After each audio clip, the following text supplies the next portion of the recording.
Hello everyone, welcome back to my channel. इस video में बात करेंगे हरियाणा की प्रमुख नदियों के बारे में और उनके ऊपर जो बांध बनाए गए हैं उनके बारे में।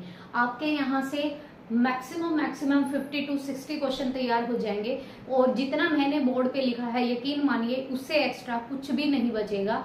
आपके सारे पॉइंट्स यहाँ पे क्लियर हो जाएंगे। बेशक से आपको ये थोड़ा सा लिखा हुआ दिख रहा है, लेकिन अगर यहाँ से क्वेश्चन फ्रेम करने लग जाए तो बहुत सारे क्वेश्चन निकल जाएंगे। मैंने एक एक पॉइंट को क्लियर किया है, सो डोंट वरी, ये मत सोचिएगा कुछ रह जाएगा। बिल्कुल सारे पॉइंट क्लियर किए हैं और 2-3 जगह से किए हैं, ठीक है। लेकिन ऑथेंटिक है, ये मत सोचना कि भाई मैंने कुछ भी उठा के लिख दिया। प्लस मैंने अपनी नोटबुक में भी जो लिखा हुआ है, तो 2 या 3 नदी ऐसी हैं जो इस पर नहीं आ पाई हैं, वो भी मैं यहाँ पे डिस्कस करने वाली हूँ।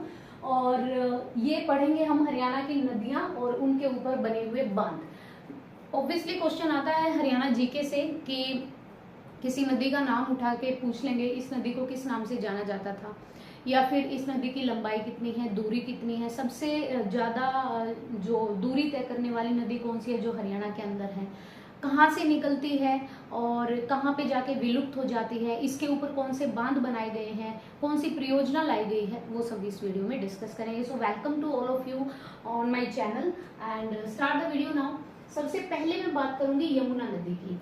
हमें पता है कि यमुना एक सदानीरा नदी है, मतलब हमेशा बहने वाली नदी है। अभी जो हिमाचल में बाढ़ आई और जो हरियाणा में भी देखने को मिला, अंबाला पंचकुला की साइड जो क्षेत्र है कुरुक्षेत्र वाला, वहां पर भी क्यों? क्योंकि यमुना नदी के कारण, ठीक है। यही यमुना नदी जो है वो दिल्ली में भी एंटर करती है और उत्तर प्रदेश की साइड चली जाती है। यहाँ पे देखिए, सबसे पहली बात कि 320 किलोमीटर की दूरी तय करती है अपने हरियाणा के अंदर। 320 किलोमीटर। बाढ़ के मैदान जो यमुना नदी बनाती है उसको नैली कहा जाता है। ध्यान रखिएगा दोनों पॉइंट्स, एक तो दूरी इसकी 320 किलोमीटर है, जो बाढ़ के मैदान बनाती है उसको नैली कहा जाता है। इसका उद्गम स्थान क्या है, ये बहुत बार पूछा गया है एचएसएससी में और सभी बच्चों को पता भी है ये बहुत अच्छे से। इसका जो उद्गम स्थान है वो है बंदरपूछ। बंदरपूछ यमुनोत्री कह लो। 6330 मीटर ऊंचाई से ये आती है, बहती है। इसकी हाइट लिखी गई है 6330 मीटर। कहाँ से प्रवेश करती है? कलेसर राष्ट्रीय उद्यान, ये आपने पढ़ा भी है, यमुना नगर में है। तो ये यमुना नगर से हमारे हरियाणा में प्रवेश करती है। यमुना नगर में एक जगह है कलेसर, ठीक है जी। ये कौन कौन से डिस्ट्रिक्ट में मतलब अपना पानी देती है, इसके पानी के कारण यहाँ पे खेती होती है, या इन लोगों के लिए यमुना नदी बहुत ज्यादा लाभ देने वाली है। कौन कौन से जिले हैं? यमुना नगर है, करनाल है, सोनीपत है, पानीपत है, पलवल है और आपका फरीदाबाद है। ये 6 जिले हैं। इनकी ट्रिब्यूटरीज कौन सी हैं, मतलब इनकी सहायक नदी कौन सी है? देखिए, मैं अपने हरियाणा की बात कर रही हूँ सिर्फ, वैसे केन भी है इसकी, बेतवा भी है, चंबल भी है, ठीक है। तो सहायक नदी है सोम, पथराला और बूढ़ी। ये 3 नदियां हैं जो ट्रिब्यूटरीज हैं यमुना की अपने हरियाणा में। इसके ऊपर बांध बनाए गए हैं। हथिनी कुंड, जिसे ताजेवाला भी कहा जाता था, ठीक है, ताजेवाला भी कहा जाता है। हथनी कुंड बांध, अनंतपुर बांध, किशाऊ बांध, रेणुका बांध। अनंतपुर जो बांध है ये आप सभी को पता है, ये फरीदाबाद में है। हथनी कुंड बैराज ये यमुना नगर में है। किशाऊ बांध, रेणुका बांध, लखवार बांध, चैक डैम ये सोम नदी पर है। चैक डैम जो बना है वो सोम नदी पर बना हुआ है। अब अगर ये हरियाणा में प्रवेश करती है तो ये आगे भी जाती होगी, हरियाणा से टच भी तो होते हैं। उत्तर प्रदेश भी बॉर्डर शेयर करता है, राजस्थान भी करता है, उधर सिरसा संगरूर पंजाब भी करता है। दिल्ली में तो हमारा एनसीआर के काफी सारे एरियाज आते हैं। तो विलुप्ति कहाँ पे होती है? ये होती है फरीदाबाद में। एक जगह है हसनपुर, फरीदाबाद के हसनपुर से यूपी के अलीगढ़ में जाके ये विलुप्त हो जाती है। विलुप्त हो जाने का मतलब ये नहीं है कि ये आगे बहती नहीं है, ये बहती है लेकिन अलीगढ़ यूपी में चली जाती है और फिर गंगा के साथ मिक्स हो जाती है। ध्यान रखिएगा। देखो, यहाँ से मैं अगर क्वेश्चन की बात करूं तो अगर आपसे पूछ लिया जाए कि सदानीरा नदी कौन सी है हरियाणा में, तो यमुना नदी है। कितनी किलोमीटर की दूरी तय करती है? 320 किलोमीटर की। यमुना नदी के द्वारा बनाए गए बाढ़ के मैदान को क्या कहते हैं? नैली कहा जाता है। इसका उद्गम स्थान कौन सा है? बंदरपूछ है। कितने मीटर ऊंचाई? 6330 मीटर। कहाँ से प्रवेश करती है? कलेसर से। कलेसर कहाँ पर है? यमुना नगर में है, राष्ट्रीय उद्यान भी है हमारा। इसके लाभान्वित जिले कौन कौन से? यमुनानगर, करनाल, सोनीपत, पानीपत, पलवल, फरीदाबाद। सहायक नदी ट्रिब्यूटरीज बता दो, कोई भी नाम दे देंगे या फिर 3 नाम इनके ट्रिब्यूटरीज के दे देंगे, एक डिफरेंट दे देंगे, तो ये हो गया। बांध इनमें से कोई भी उठा के पूछ लिया, 1 2 3 4 5 6 पूछ सकते हैं। चेक डैम कहाँ पर है? सोन नदी पर है। ये कहाँ पे विलुप्त हो जाती है, मतलब हरियाणा में एंड पोजीशन क्या है? तो फरीदाबाद के हसनपुर से। और कहाँ चली जाती है? यूपी के अलीगढ़ में। यहाँ से आपको 10 से 12 क्वेश्चन एक हेडिंग से मिल रहे हैं। और हमारी जो नदियाँ हैं वो भी तो 8-9 नदियाँ तो हैं ही जो मेन है, तो यकीन मानिए कि आपके 100 क्वेश्चन यहाँ से तैयार होंगे। आप कोई भी टॉपिक करो तो उसको कम्प्लीटली कवर करो, ये नहीं कि ऊपर ऊपर से कर लिया, क्योंकि देखो कंपटीशन बहुत है। मेंस का पेपर वही बंदे दे पाएंगे जिनके अच्छा स्कोर या फिर जिनकी कट ऑफ रही, और मेंस में कट ऑफ 80+ जानी है। कंपटीशन है तो सिलेक्टेड ही बच्चों का, लेकिन बहुत है। आगे घग्गर नदी की मैं बात करूं, वेरी इंपॉर्टेंट। 1927 मीटर की हाइट है, जैसे 6330 की है, इसकी 1927 मीटर है। कहाँ से? डगशाई से निकलती है। डगशाई कहाँ है? हमारा हिमाचल प्रदेश के शिमला में। ये अपने हरियाणा में कहाँ पे प्रवेश करती है? तो ये कालका में, कालका एक जगह है पंचकुला में, सॉरी मतलब पंचकुला से आगे, जैसे आप शिमला जाते हो ना तो कालका आपको टोल टैक्स मिलेगा, वहां से आप एंटर करके उधर हिमाचल प्रदेश का बॉर्डर लगता है। तो कालका पंचकुला से यहाँ पे जो इसके जो लाभ वाले जो जिले हैं, कहाँ कहाँ पे ये बहती है? पंचकुला, ऑब्वियसली पंचकुला के पास अंबाला है, फिर कैथल, सिरसा, ये फतेहाबाद, ये उस तरफ चली जाती है वेस्ट की साइड। इसकी जो ट्रिब्यूटरीज हैं, एक तो झाझरा नदी है, ये यहाँ पे ज भी मिल सकता है आपको, ये भी मिल सकता है, झाझरा लिखा मैंने, ये झाझरा भी हो सकता है। नाम एक ही है, कौशल्या नदी है। इसके ऊपर बांध कौन कौन से बनाए गए? वैराज, ओटू बांध, ये सभी को पता है, घग्गर नदी के ऊपर है। कौशल्या जो कि पंचकुला में है, कौशल्या बांध, चमाला बांध, डंगरना बांध या दीवान वाला बांध, ये सारे बांध आपके घग्गर नदी पर बनाए गए हैं। जैसे यमुना नदी पर हथनी कुंड, अनंतपुर, किशाऊ, रेणुका, लखवार, चेक डैम ये है। ऐसे ही वेराज, ओटू बांध, कौशल्या पंचकुला में, चमाला बांध, डंगरना और दीवान वाला बांध। अब ये सिरसा तक तो बहती है, लेकिन सिरसा के बाद राजस्थान में चली जाती है और वहां पर जाकर ये क्या हो जाती है? हरियाणा से विलुप्त हो जाती है। सरस्वती नदी ऋग्वेद में सबसे पुरानी, ऋग्वेद में इस नदी का जिक्र किया गया है और इसको सबसे पुरानी नदी माना गया है, वेदों की नदी माना गया है। सरस्वती नदी ये निकलती है भाई हमारे आदि बद्री से। आदि बद्री हिमाचल प्रदेश में एक जगह है सिरमौर, सिरमौर से ये निकलती है, हमारे हरियाणा में प्रवेश करती है अंबाला डिस्ट्रिक्ट से। अंबाला डिस्ट्रिक्ट से प्रवेश करती है तो आसपास के जो जिले होंगे उनमें भी पानी जाता होगा। अंबाला, कुरुक्षेत्र और कैथल में पानी जाता है इसका। इसकी जो ट्रिब्यूटरीज हैं या सहायक नदियां हैं, टांगरी नदी है, मारकंडा है और छुटांग नदी है, ये 3 नदी इसकी ट्रिब्यूटरीज हैं। और यहाँ पर जो बांध है या झील कह लो तो सेनिसा झील है, ध्यान रखिएगा, कंफ्यूज मत हो जाएगा, स्क्रीनशॉट ले लीजिए। सेनिशा झील है इसके ऊपर, या बांध लगा लो। और ये कहाँ पर? हमारा जो संगरूर है, जहाँ से सिरसा के पास से जो पंजाब का बॉर्डर शेयर होता है, संगरूर जो जिला है पंजाब का, वहां चली जाती है और घग्गर नदी में मिल जाती है। घग्गर नदी देखो ऊपर भी तो है, तो ये सरस्वती घग्गर नदी में मिल जाती है। नेक्स्ट है मारकंडा। मारकंडा को पहले अरुणा भी कहा जाता था और अरुणा इसका दूसरा नाम भी है मारकंडा नदी का। ये उद्गम स्थान कहाँ से निकलती है? तो ये हिमाचल प्रदेश के नाहन एक जगह है, वहां से निकलती है। प्रवेश करती है अंबाला डिस्ट्रिक्ट से अपने हरियाणा में, सेम डिस्ट्रिक्ट को लाभ देती है, अंबाला, कुरुक्षेत्र और कैथल को। इसके ऊपर इसकी ट्रिब्यूटरीज है रण, बेगना और नकटी। नकटी तो कई बार आई है, बेगना भी आई है। तो रण, बेगना और नकटी ये है आपकी सहायक नदियां मारकंडा की। और यहाँ पर भी सेनिसा झील है। सेनिसा झील जो कि सरस्वती नदी पर है, यहाँ पर विलुप्त हो जाती है। तो कहने का मतलब ये है, ये सरस्वती में मिल जाती है, सरस्वती जाके घग्गर में मिल जाती है। तो जगह तो है नहीं, सरस्वती नदी है, तो वहां पे ये विलुप्त हो जाती है। नेक्स्ट बात करेंगे यहाँ पे नेक्स्ट बात करेंगे तो टांगरी। टांगरी नदी भी बहुत बार पूछा जाता है। मोरनी की जो पहाड़ियां हैं पंचकुला में, वहां से इसका उद्गम स्थान माना गया है। प्रवेश भी पंचकुला से करती है। सेम डिस्ट्रिक्ट अंबाला, कुरुक्षेत्र, कैथल, ये यहाँ पे लाभ देती है या पानी देती है। इसकी जो सहायक नदी है, एक तो बलियाली है, एक आमरी है। बलियाली और आमरी, कोई बांध नहीं है इसके ऊपर। दक्षिण में एक जगह है छज्जूमरा, वहां तक जाती है टांगरी नदी, फिर मुलाना के पास जाकर मारकंडा में मिल जाती है। ऐसे चेन बनी है, टांगरी मारकंडा में, मारकंडा सरस्वती में, सरस्वती घग्गर में मिल जाती है। ठीक है, तो दक्षिण में छज्जूमरा तक जाके फिर मुलाना के पास मारकंडा में अपना पानी डाल देती है। चेतांग नदी बोलो या चेटांग बोलो, ये हमारे हिमाचल प्रदेश में जो शिवालिक की पहाड़ियां हैं वहां से इसका उद्गम स्थान माना गया है। यमुनानगर जो जिला है वहां से ये प्रवेश करती है अपने हरियाणा में। यमुनानगर, कुरुक्षेत्र, करनाल, जींद और कैथल, ये 5 ऐसे डिस्ट्रिक्ट हैं जिनको लाभ पहुंचाती है। अच्छा, इसकी जो सहायक नदी है ना, वो बिल्कुल ध्यान रखना, चेटांग की सहायक नदी है राक्षी नदी, राक्षी कहा जाता है। इसके ऊपर कोई बांध नहीं है, ये लड़वा के पास जाकर, अच्छा ये नहीं, ठीक है, ये नहीं है, तो ये राक्षी नदी है, कोई बांध नहीं है, ना इसकी विलुप्ति का पता है।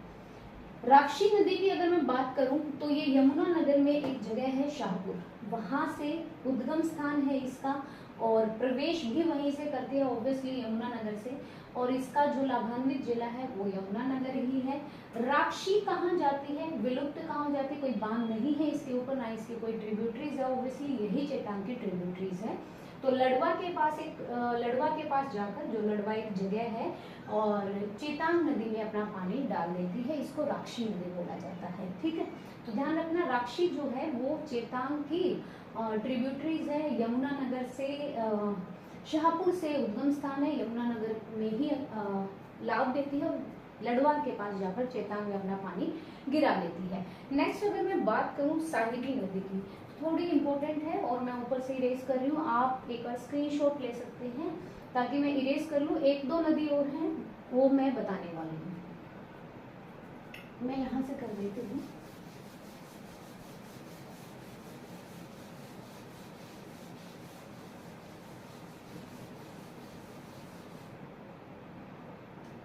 मैंने लिखा है साहिबी नदी। साहिबी नदी की अगर मैं बात करूं तो इसकी दूरी है 113 किलोमीटर लंबी, जो हरियाणा में है। ये जीतगढ़ के पास एक जगह है, और बहरोड़ की पहाड़ी या मेवात की पहाड़ी, मैं लिख दे रही हूँ, जीतगढ़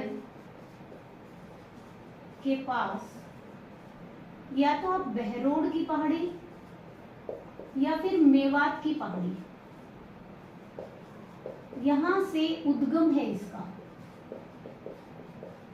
उद्गम स्थान है। तो ये प्रवेश करती है हमारा कोट कोसिन रेवाड़ी, कोट कोसिन रेवाड़ी से अपने हरियाणा में प्रवेश करती है ये। ठीक है, प्रवेश करती है, मैं लिख दे रही हूँ, ऊपर लिख दे रही हूँ, प्रवेश करती है ये यहाँ पे। उसके बाद ये कौन कौन से डिस्ट्रिक्ट में लाभ देती है, तो ये रेवाड़ी में इसका पानी यूज होता है, और रेवाड़ी के पास है अपना गुरुग्राम, तो ये वहां पे। इसके ऊपर इसकी जो ट्रिब्यूटरीज हैं, साहिबी नदी की जो सहायक नदियां हैं वो है भाई, एक तो सोता, एक बकरनिया नाला, ये बहुत कम पूछा जाएगा, वैसे पूछी जाती साहिबी नदी, और एक इंदौरी नाला, इंदौरी का तो पता होगा ना, मेवात के इंदौर, सोता, बकरनिया और इंदौरी नाला, ये इसकी सहायक नदियां हैं। अगर इसके ऊपर पूछा जाए कि बांध कौन सा बना है, तो ये बांध जरूर याद रख लीजिएगा, सरस्वती नदी पर मसानी बांध बनाया गया है, मसानी डैम बनाया गया है। नेक्स्ट अगर मैं बात करूं तो विलुप्ति की, ये तीतरपुर, मसानी गांव, धारूहेड़ा तक होते हुए नजफगढ़ झील में एंटर कर जाती है। विलुप्ति मैं यहाँ पे लिख दे रही हूँ। विलुप्ति की अगर मैं बात करूं तो तीतरपुर नामक एक जगह से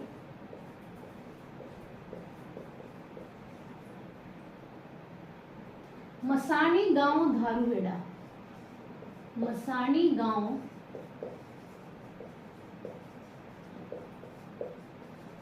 मसानी गांव धारूहेड़ा तक होते, वहां तक जाते हुए नजफगढ़ की जो झील है ना, जिसे गंगा नाला बोलते हैं, वहां चली जाती है। ये साहिबी नदी है। इसके बाद 2-3 नदियां और हैं, वो लिखवा दे रही हूँ, पहले ये करो।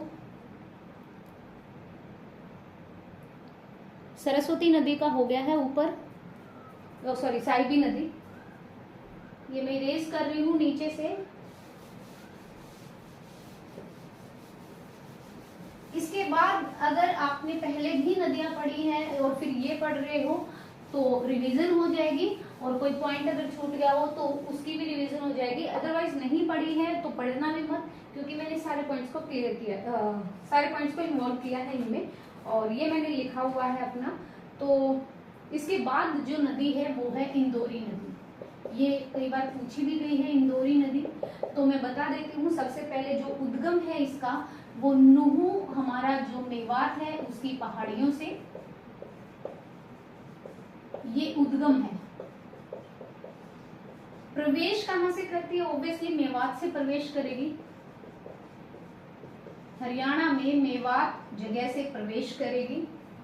लाभान्वित जो जिला है तो मेवात जिले में ही पानी जो होगा वो इसका यूज होगा, और बांध कोई भी नहीं है भाई इस पे। और विलुप्ति की अगर मैं बात करूं तो ये जाके साहिबी नदी में मिल जाती है। देखो साहिबी नदी भी तो वहीं के आसपास से आ रही है, तो साहिबी नदी में मिल जाती है बस। फिर बात करते हैं कृष्णावती नदी की। ये राजस्थान में भी है, कल मैं करंट अफेयर कर रही थी तो वहां पे भी पढ़ा मैंने। ये जयपुर की जो पहाड़ियां हैं, हमारे राजस्थान की जो कैपिटल है, वहां से इसका उद्गम स्थान है। प्रवेश करती है अपने दक्षिणी हरियाणा के जो एरिया है वहां से, दक्षिणी हरियाणा,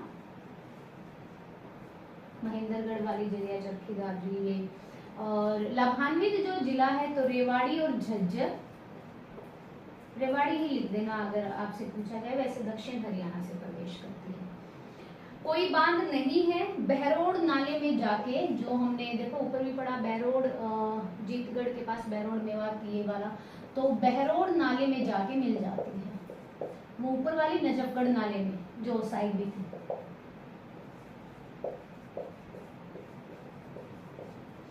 और एक नदी है आपकी दोहन नदी, ये भी इम्पोर्टेंट है, पूछी गई है। ये निकलती है हमारी नीम का थाना जगह है, नीम का थाना, ये अपने यहाँ पे नहीं है, जयपुर में है ये जगह, नीम का थाना जयपुर। ढोसी की पहाड़ी, ढोसी पहाड़ियों से इसका उद्गम स्थान माना गया है। रेवाड़ी जिले में लाभान्वित करती है, रेवाड़ी जिले में पानी वगैरह यूज होता है इसका। और ये फिर रेवाड़ी और महेंद्रगढ़, रेवाड़ी से प्रवेश करती है, सॉरी रेवाड़ी से प्रवेश करती है, कृष्णावती भी और दोहन भी। रेवाड़ी और आपका जो महेंद्रगढ़ है उस जिले में लाभ पहुंचाती है, वहां पे पानी यूज होता है। कोई बांध नहीं है। बिलोचपुर के पास जाकर साहिबी नदी में मिल जाती है।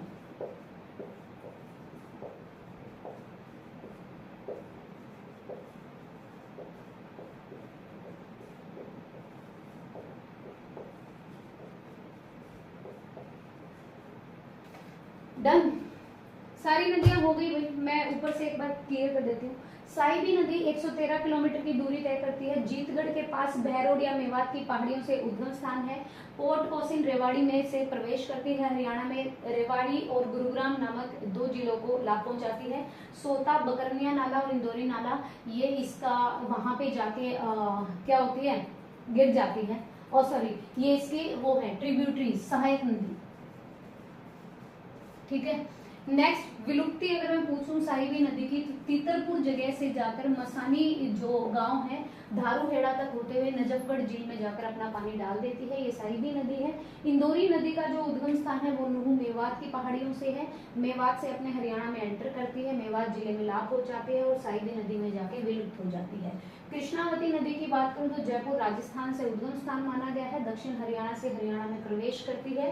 रेवाड़ी और झज्जर जिले में अपना पानी मतलब इसका लाभ उठाया जाता है और इसका पानी यूज होता है। बहरोड नाले में जाकर मिल जाती है कृष्णावती नदी।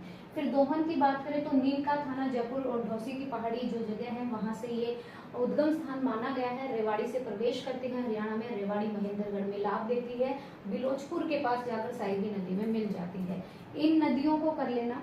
इन नदियों के अलावा अगर आप किसी भी बुक को उठा लेना, किसी भी साइट, किसी भी यूट्यूब चैनल या फिर ऑफिशियल वेबसाइट ले लेना, तो इसके अलावा और कोई क्वेश्चन नहीं बनेंगे। I am damn sure about it. और आप एक जगह पर अपना टाइम दे रहे हैं तो टाइम बहुत प्रीशियस होता है और उसकी वैल्यू होती है, तो वेस्ट नहीं करना है। यहाँ से डेफिनेटली आप कुछ सीख के जाओगे। इसके अलावा जो नेक्स्ट वीडियो रहेगा वो 2021, 22 और 23 में किन किन लोगों को कौन कौन से पुरस्कार मिले हैं उसके ऊपर वीडियो बनाऊंगी। लंबा वीडियो रहेगा, शायद 2 पार्ट बन जाए। आज का वीडियो पसंद आए तो please like and share and please subscribe the channel. Thank you.